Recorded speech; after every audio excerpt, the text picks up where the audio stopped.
Students, welcome to my channel. আমি আজ আবার তোমাদের সামনে নিয়ে চলে এসেছি একটা নতুন ভিডিও। আজকের ভিডিওর মাধ্যমে আমরা একটা পত্র রচনা শিখে নেব, যার টপিক হলো হাসপাতালের সামনে মাইক বাজানো অমার্জনীয় অপরাধ। সেই সূত্রে সচেতনতা গড়ে তুলতে সংবাদপত্রে একটি চিঠি লেখো। আশা করি আজকের ভিডিওটা তোমাদের জন্য উপকারী হবে এবং তোমাদের ভালো লাগবে। যদি তোমাদের ভিডিওটা ভালো লাগে তাহলে অবশ্যই এটাকে লাইক করবে এবং অবশ্যই ভিডিওটাকে হাইপ করে দেবে।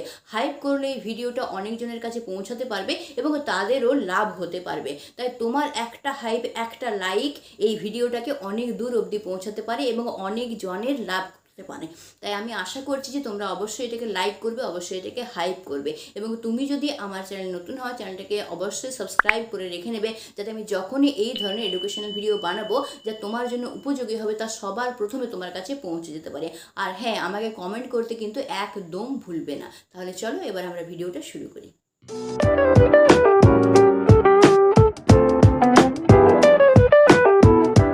পত্র রচনা। হাসপাতালের সামনে জোরে মাইক বাজানো অমার্জনীয় অপরাধ, এই মর্মে সচেতনতা গড়ে তুলতে সংবাদপত্রে চিঠি লিখো। এবার যেহেতু এটা সংবাদপত্রকে চিঠি লেখা হচ্ছে, তাই সেই ফরম্যাটটা মেনেই কিন্তু আমাদের চিঠিটা লিখতে হবে।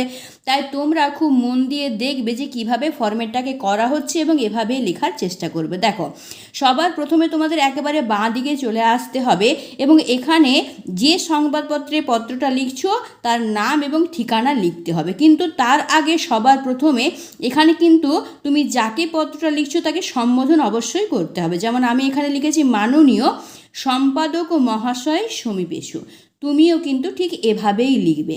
এরপর তুমি সংবাদপত্রের নামটা লিখবে। যেমন আমি এখানে লিখেছি আনন্দবাজার পত্রিকা, তোমরা কিন্তু যে কোনো সংবাদপত্রের নাম এখানে লিখতে পারো।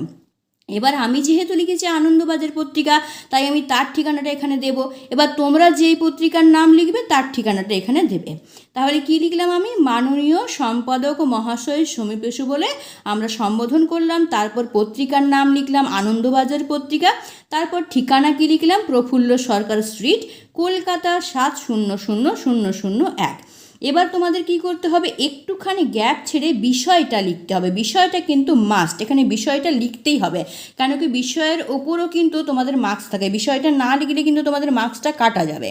আর বিষয়টা তোমাদের এভাবে লিখতে হবে যে খুব বড় করে লেখা চলবে না, ছোটোর মধ্যে যেন মানেটা বেরিয়ে আসে সেইভাবে কিন্তু বিষয়টা তোমাদের লিখতে হবে। যেমন আমি এখানে লিখেছি হাসপাতালের সামনে জোরে মাইক বাজানো বন্ধ করার আবেদন। তো এইভাবে টু দ্য পয়েন্ট কিন্তু বিষয়টাকে লিখে ফেলতে হবে। এবার তোমাদের কি করতে হবে? একটুখানি গ্যাপ ছেড়ে মূল পত্রটা শুরু করতে হবে। কিন্তু মূল পত্রটা শুরু করার আগে তুমি যাকে লিখছো তাকে সম্বোধন এখানে অবশ্যই করতে হবে। যেমন আমি এখানে লিখেছি মহাশয়, তোমরাও কিন্তু ঠিক এভাবেই শুরু করবে। এবার দেখো মূল পত্রটা আমরা কিভাবে লিখছি। মহাশয়, সবিনয় নিবেদন এই যে আমি পশ্চিম বর্ধমান জেলার আসানসোল শহরের বাসিন্দা। এখানকার সাধারণ মানুষের চিকিৎসার জন্য রয়েছে বহু পুরনো জেলা চিকিৎসালয়। বর্তমানে হাসপাতালটির সার্বিক উন্নয়ন হলেও এখানকার রোগীদের মূল সমস্যা হলো হাসপাতালের কাছাকাছি ক্লাব, ধর্মীয় সংস্থা, রাজনৈতিক সংগঠনগুলি কিছুদিন অন্তর অন্তর বিভিন্ন অনুষ্ঠান উপলক্ষে অধিক উচ্চস্বরে মাইক বাজান, যার ফলে সেই আওয়াজে রোগীদের প্রাণ অতিষ্ঠ হয়ে উঠছে, এমনকি রোগীদের প্রাণ সংশয়েরও আশঙ্কা থাকছে। এই সমস্যার যাতে দ্রুত পদক্ষেপ নিয়ে সমাধান করা হয়, সেই কারণে আপনার সংবাদপত্রের মাধ্যমে বিষয়টি তুলে ধরে জনগণকে সচেতন হওয়ার জন্য আন্তরিক অনুরোধ জানান। আশা করি উক্ত সমস্যাটি বিবেচনা করে আপনি আপনার পত্রিকায় এটি প্রকাশ করবেন। তাহলে এই হলো মূল পত্রটা। কিন্তু সবার শেষে কিন্তু তোমাকে এইখানে কি করতে হবে না, ধন্যবাদ দিতে হবে। তাহলে ধন্যবাদ দেওয়ার জন্য যেমন তুমি এখানেও ধন্যবাদ আনতে লিখতে পারো, অথবা যেখানে তুমি তোমার নামটা লিখছো না ওখানেও ধন্যবাদ আনতে লিখতে পারো। যেমন আমি এখানে লিখেছি কি ইতি ধন্যবাদান্তে মৌমিতা দাস।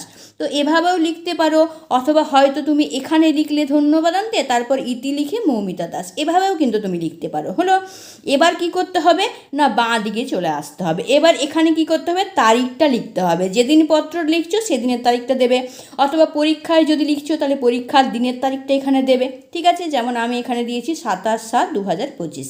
এবার কি করবে, এখানে তোমার নিজের ঠিকানাটা দেবে, যেমন আমি এখানে দিয়েছি 2 নম্বর মহিশিলা কলোনি, খেজুরতলা মোড়, আসানসোল 713303। এইভাবে তুমি কি করবে, তোমার ঠিকানাটা দিয়ে দেবে, এবং নিচে তুমি ফোন নাম্বার দেবে, অথবা যদি তোমার ইমেল আইডি থাকে সেটাও কিন্তু তুমি এখানে দিয়ে দেবে। যেমন আমি এখানে দিয়েছি ফোন নাম্বার 7001148481।